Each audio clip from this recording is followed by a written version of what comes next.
Hello. Alors, bonsoir, bonsoir, bonsoir. Nous sommes au jour 111. J'aime bien ce chiffre. Nous sommes donc au jour 111 de ce défi de 365 jours de live. Alors, à un moment, je vais passer les lives, en tout cas sur Facebook, je vais les passer sur mon groupe privé. Je ne sais pas encore quand, mais ça ne saurait tarder. Donc, n'hésitez pas à rejoindre le groupe sur Facebook Nouveau Regard sur ma parentalité pour ne pas rater les prochains lives. Peut-être au mois de mai, je vais passer sur les lives sur le groupe. Donc d'ici là, sachez que vous pouvez les partager sans aucun problème. Sur Facebook, vous avez juste à cliquer partager. Et après le 1er mai, ils seront plus partageables directement puisqu'ils seront sur le groupe privé et que le contenu du groupe privé reste dans le groupe privé. Donc après, ils seront disponibles toujours sur Instagram et sur ma chaîne YouTube. Mais du coup, disons que ça permettra à ceux du groupe d'interagir plus facilement en direct. Et je pense que c'est important qu'on se retrouve dans un petit environnement, un petit cocon assez confortable pour les partages, pour peut-être essayer de nouvelles choses pendant les lives, on verra. Voilà, des petites choses, des petites envies qui me titillent. Donc voilà, il y aura peut-être d'autres choses dans les prochains lives. On verra prochainement où est-ce que l'inspiration me porte. Et donc, en parlant d'inspiration, il se trouve que je me recoiffe parce que c'est n'importe quoi mes cheveux. Il se trouve que je suis abonnée à la magnifique revue qui s'appelle Cerveau et Psycho. Et donc aujourd'hui, je regardais et il y a un article qui s'appelle De l'enfant roi au tyran planétaire. Et alors, c'est extraordinaire. Donc ça parle d'enfant roi, devenu adulte roi et devenu tyran, comme Donald Trump, voire même Hitler et d'autres dictateurs. Donc, wow, gros sujet. Et je me dis, en fait, il y a beaucoup. C'est un article un peu polémique voilà, qui est un peu flottant entre. On parle de la tyrannie de certains adultes qui ne supportent pas la frustration et qui n'en font qu'à leur tête sans penser à ce qui se passe pour les autres. Et en même temps, de temps en temps, on parle du fait que les enfants n'ont pas assez de limites. Donc je trouve que c'est un peu. Il y a un bruit, je me demandais ce que c'était, mais c'est le chat. Il y a un petit flottement, je trouve, dans cet article, où on pourrait vite confondre la notion d'enfant roi avec justement ces personnes qui, à l'âge adulte, font un peu rien que ce qu'ils veulent, et voilà, un peu comme un enfant qui fait un caprice. Et alors c'est marrant parce que du coup dans tout cet article ça parle de caprice, de caprice, de caprice, qui est quand même un mot que je déteste, parce que les enfants, ils font pas des caprices au sens où on l'entend nous, c'est...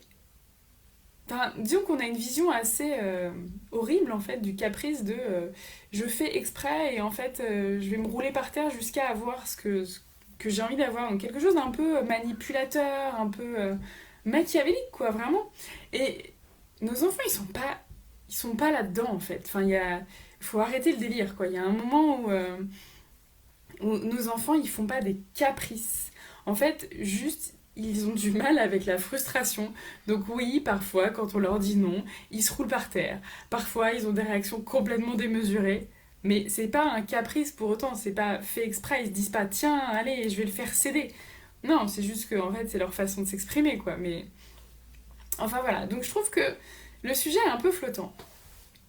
Et je me suis dit, bah tiens, ça va m'inspirer pour le live parce que c'est quelque chose que j'entends beaucoup de peur en fait sur oui, mais si j'encourage mon enfant, est-ce qu'il n'aura pas trop confiance en lui?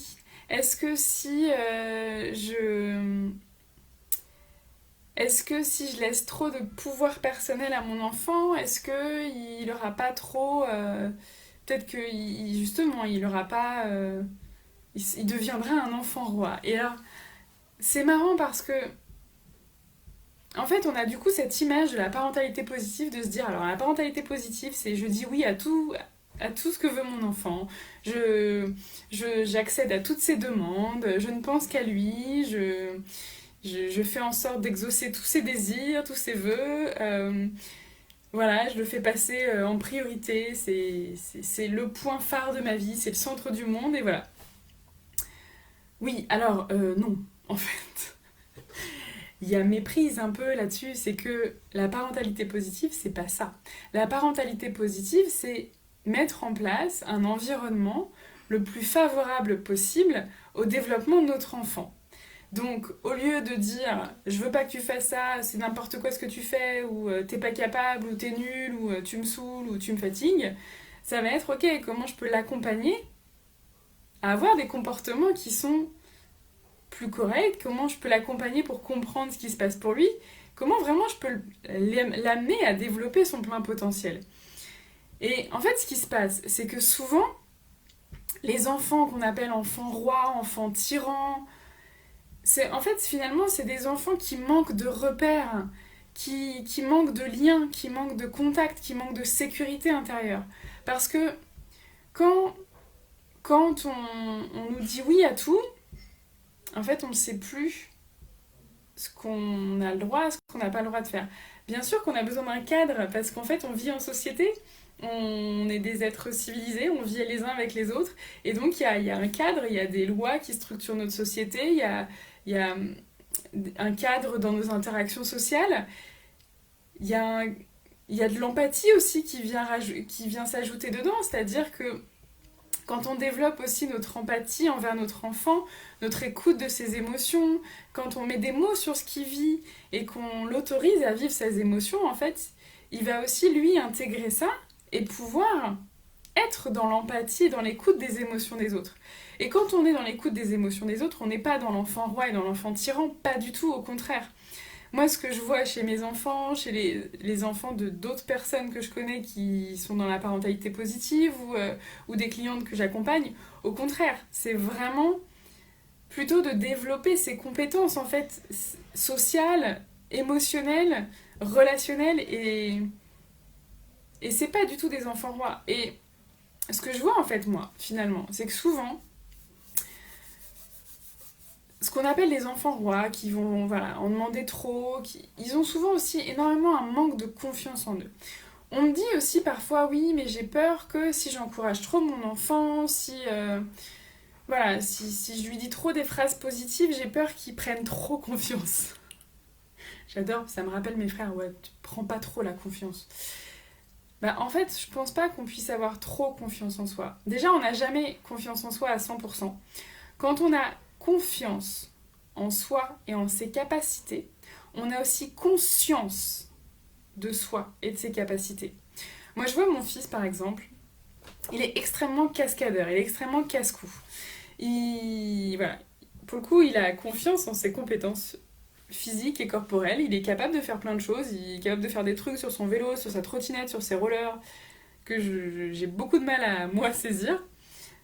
Parce que j'ai pas cette confiance au niveau de mon équilibre. Mais lui, il a cette confiance-là. Mais en même temps, il a cette confiance-là aussi parce qu'il a conscience. Il va accepter de tomber parfois parce qu'il sait qu'il va pouvoir réajuster derrière. Il va savoir où s'arrêter. Qu'est-ce qu'il va pouvoir mettre en place, qu'est-ce qu'il va pouvoir essayer, qui va être un petit peu challengeant, qui va être une petite nouveauté, mais tout en sachant que ça reste dans le champ des possibles. Et il va y aller petit à petit. Quand quelqu'un a trop confiance, en fait trop, et voilà, on a souvent ces impressions de personnes, oui, alors lui, il se la pète, il a trop confiance en lui. En fait, au contraire, souvent, ça montre quelqu'un qui n'a pas confiance en lui. Parce que quand on a vraiment confiance en soi, on n'a pas besoin d'en faire des caisses. Quand on a vraiment confiance en soi, on n'a rien à prouver. On accepte de faire des erreurs, on accepte d'être imparfait. On accepte là où on en est parce qu'on sait qu'on peut grandir et on a confiance en nos capacités d'évoluer, en nos capacités de grandir. Donc non, on ne peut pas donner trop confiance à un enfant. La différence qu'on va faire, c'est est-ce que je met en valeur les efforts qu'il fait, les progrès qu'il fait, son chemin, son amélioration, ou est-ce que je ne mets que en valeur ses réussites? Auquel cas, là, on va rentrer dans quelque chose d'un peu différent, c'est-à-dire que l'enfant, il va avoir besoin de correspondre à cette étiquette de je réussis, je suis fort, je suis intelligent, voilà. Sauf que ça reste une étiquette et que parfois quand on a peur de perdre cette étiquette, parce que si je corresponds plus à ce que mes parents ont décrété que j'étais, si mes parents ils ont considéré que j'étais hyper fort en maths, que j'étais, ça parle de moi, que j'étais intelligente, que j'étais sage, si je suis plus ça, est-ce qu'ils vont toujours m'aimer? Et ça, c'est un conflit de loyauté hyper fort qui reste beaucoup à l'âge adulte. Mais, encore une fois, c'est pas avoir confiance en soi. C'est essayer de correspondre à une étiquette, à quelque chose, à une attente de la part des autres. Ce qui va aider notre enfant à n'être ni un enfant roi, ni quelqu'un qui a trop confiance en lui, c'est au contraire d'être vraiment dans l'observation de ce qu'il fait, de ce qu'il met en place, de ce qu'il ose essayer, même quand il rate. Et j'ai envie de dire, surtout quand il rate. De dire, waouh, ok, là, ben, t'as essayé. Bon, t'as pas réussi pour cette fois-ci, mais peut-être que la prochaine fois, t'y arriveras. Et puis du coup, tu vas peut-être faire autrement la prochaine fois. T'auras appris des choses. Et donc, t'as plus de chances de réussir la prochaine fois parce que justement, grâce à cette erreur, t'as appris des nouvelles informations. Et ce qui fera que ce sera pas un enfant roi, c'est justement le fait que on l'écoute dans ses émotions, on l'écoute dans ses erreurs, on l'écoute dans ses apprentissages. On est là à côté de lui. On n'est pas dans le vas-y, fais tout, t'es merveilleux, t'es extraordinaire, t'as que du positif autour de toi et voilà. Mais c'est ok, comment je peux t'accompagner à développer ton potentiel? Qu'est-ce que je peux t'aider à mettre en place? Et quand on est bien au clair avec nous-mêmes, quand on est bien ancré dans notre posture de parent, on n'a pas besoin de dire oui à tout ce que nous demande notre enfant. Quand on sait pourquoi on fait les choses, quand on sait que on a une direction, qu'on a un cap, qu'on sait ce qui est bon pour son développement. Alors des fois on ne sait pas, hein. Des fois on croit savoir et on ne sait pas. Quand on croit savoir que notre enfant a froid et qu'il doit mettre un manteau, alors qu'en fait lui il nous dit qu'il a chaud, peut-être qu'on se trompe. Mais il y a des choses où on sait. Moi je sais que mes enfants n'ont pas le droit de regarder les écrans, pas beaucoup, et surtout pas après 18h le soir, et surtout pas le matin avant le petit-déj, surtout pas avant l'école. C'est pareil pour les bonbons, ils n'ont pas le droit de se gaver de bonbons à n'importe quelle heure, il y a 2 jours où ils ont le droit de prendre des bonbons, et je suis quand même assez stricte sur les bonbons. Ça leur plaît pas. Ils connaissent de la frustration. Ils sont pas contents. Ils peuvent même parfois aller pleurer, crier, se rouler par terre parce qu'ils voudraient un bonbon, parce qu'ils voudraient regarder la télé, parce que... Mais moi, je suis au clair avec ça. Je me sens pas en insécurité quand ils me font une crise comme ça. Parce que je sais que le cadre que je mets en place, ça leur donne de la sécurité à eux, au niveau physique, au niveau affectif.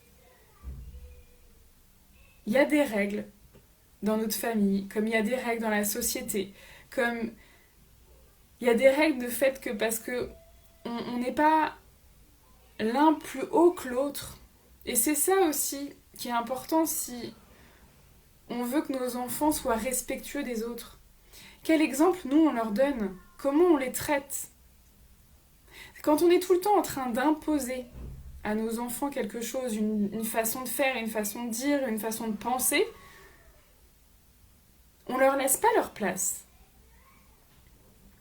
Donc quand ils vont être adultes, peut-être qu'ils auront du mal à prendre leur place, ou peut-être qu'ils auront besoin de prendre leur place sur les autres, en prenant celle des autres. Vous savez vraiment quand on en fait un peu trop là, quand voilà, on en impose parce que justement on n'a pas confiance en soi, et donc on en fait trop, on en fait des caisses. Donc non, la parentalité positive, ça ne fait pas des enfants rois. Bien au contraire. Quand on est dans l'accueil, dans l'amour de nos enfants, oui, c'est de l'amour inconditionnel. Mais ça veut pas dire oui à tout. Et je pense que ce qui peut parfois nous pousser à dire oui à tout, nous pousser à accéder à toutes leurs demandes, même quand c'est pas un vrai besoin et que c'est juste une envie. Ça veut pas dire qu'il faut jamais répondre à leurs envies, hein, mais c'est pas la même chose, besoin et envie. Ce qui fait qu'on a parfois du mal à se positionner, c'est que on sait pas forcément, on doute de nous-mêmes, on doute de l'amour de nos enfants pour nous, comme si on leur donnait pas ce bonbon, si on leur achetait pas de cadeaux, ils risquaient de plus nous aimer. Comme si on avait besoin de faire tout ça pour être aimable même par nos enfants. Comme si pour être une bonne maman, un bon papa, on avait besoin de dire oui à tout ce qu'ils nous demandent. Et on a des excès dans le non, on a des excès dans le oui. C'est difficile d'être ancré en fait, d'être bien positionné en soi-même et de savoir en fait, ok là c'est pas ok pour moi. Et ça fait partie des choses qui sont importantes je trouve, de savoir comment et quand dire non à notre enfant. On peut dire non avec beaucoup d'amour, beaucoup d'empathie, beaucoup de compréhension. Évidemment, l'idée c'est de pas dire non tout le temps, comme c'est de pas dire oui tout le temps. C'est vraiment de savoir qu'est-ce qui correspond à nos valeurs, qu'est-ce qui correspond à... Tu viens écouter? J'ai un petit spectateur. Qu'est-ce qui correspond à nos valeurs? Qu'est-ce qu'on a envie de transmettre à notre enfant? Qu'est-ce qui est important pour nous? Et donc parfois, on dit oui pour des envies. Et parfois, on est obligé de leur faire différer leurs besoins. Parce que c'est pas possible pour nous à ce moment-là. Parce qu'on n'en a pas les capacités. Parce qu'on n'est pas disponible. Quand on apprend, nous, à nous respecter nous-mêmes, à accepter que nous-mêmes, on a des émotions, à accepter que nous-mêmes, on a des besoins, des envies, des moments de fatigue, des moments où on n'est pas dispo, on se donne en fait cette place et on montre aussi à notre enfant que on se respecte les uns les autres, qu'on respecte nous, on respecte ses besoins, mais qu'on respecte aussi les nôtres. Et c'est comme ça en fait qu'il va modéliser, qu'il va apprendre à la fois à prendre soin de ses besoins, mais aussi à faire attention aux besoins des autres. Et c'est comme ça qu'on apprend à vivre ensemble, en laissant sa juste place à chacun. Et je pense qu'on a tous énormément de travail à faire là-dessus, parce que on n'est pas dans une société où on nous apprend forcément à vivre avec nos émotions, à se laisser de la place à soi autant qu'on laisse la place aux autres. Et c'est vraiment un équilibre entre les deux. C'est pas moi avant le reste du monde, et c'est pas le reste du monde avant moi. C'est entre les deux. Comment je prends soin de moi? Comment je m'occupe de moi? Tout en respectant et en faisant attention aux besoins des autres. Et en tant que parent, on prend soin des besoins de nos enfants.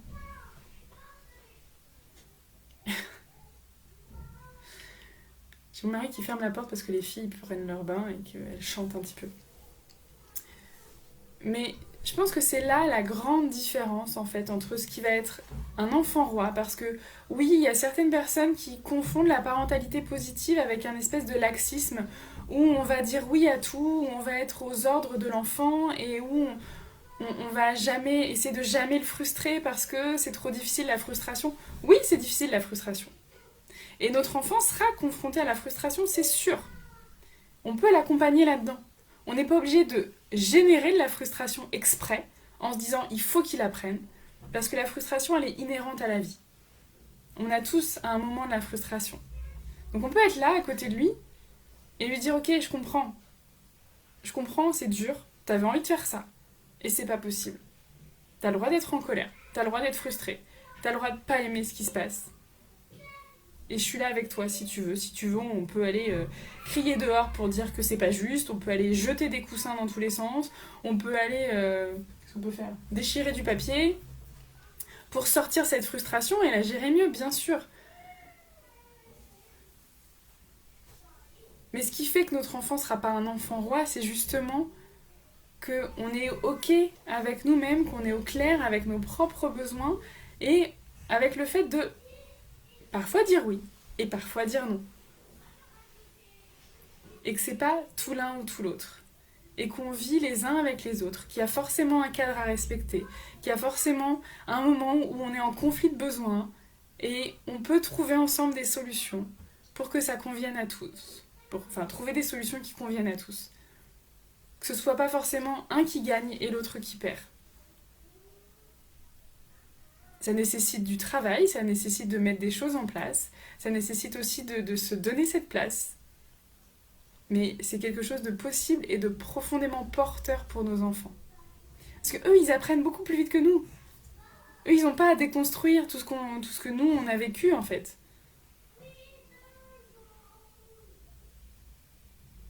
Donc je pense que c'est vraiment important de remettre ça en lumière, que on peut être dans une parentalité très très respectueuse des besoins de nos enfants.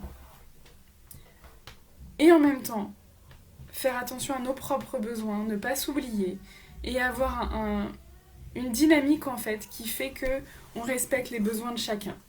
On respecte juste les émotions de chacun, les besoins de chacun, les envies parfois de chacun. Et on laisse de la place à tous. Et ça commence par se laisser de la place à soi, en tant que parent et en tant que maman. Voilà, c'est tout pour aujourd'hui. T'as un truc à rajouter?